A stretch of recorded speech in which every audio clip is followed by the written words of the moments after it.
नमस्कार बंधुगण मु प्रज्ञा स्वागत करुच्ची मो YouTube channel A to Z Nijukti को आज वीडियो रे आपण माने पाई परिबे बॉर्डर सिक्योरिटी फोर्स तरफ बाहर थिबा किछि जॉब नोटिफिकेशन विषय रे जहाँ को आपण किपरि अप्लाई करिवे एवं आर सब कौन सब कंडीशन रहिछि चलंतु वीडियो रे देखिबा। ता आगुर जदि आपण माने आम यूट्यूब चैनल को सब्सक्राइब करना ताहले सब्सक्राइब निश्चय करंतु और पाखर थिबा बेल आइकन क्लिक करी नोटिफिकेशन ऑन करंतु एही परि भाबे जॉब रिलेटेड न्यूज सर्वप्रथम देखिया पई।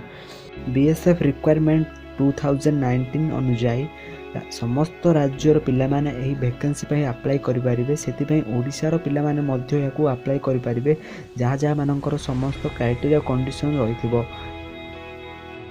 एथिपाई सर्वमोट 1763 पोस्ट बाहरी से आपणकर एज लिमिट रही दरकार 18 रु 23 वर्ष एवं टोटाल वैकेंसी आपणकर टेलर रही 36 पोस्ट, कारपेंटर रही 13 पोस्ट, कुक रही 561 पोस्ट, डब्ल्यूसी रही 330 पोस्ट, डब्ल्यूएम रही 353 पोस्ट, बार्बर रही 46 पोस्ट, स्वीपर रही 389 पोस्ट, वेटर रही 9 पोस्ट, पेंटर रही आपपर भाव में गोटे पोस्ट, डट्समैन रही से भाव में गोटे पोस्ट और टेलर रही 2 पोस्ट।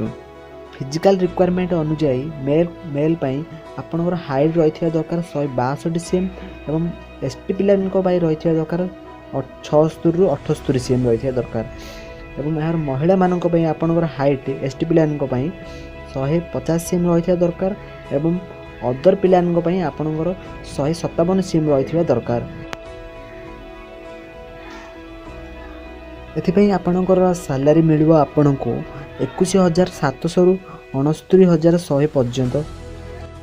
यह आपण बीएसएफ रो ऑफिशियल वेबसाइट को जाई अप्लाई करि पारिबे उभय ऑफलाइन किंबा ऑनलाइन माध्यम रे। यार लास्ट डेट रही 4 मार्च 2019 तेणु आपण बहुत टाइम अच्छी आप अप्लाई करने।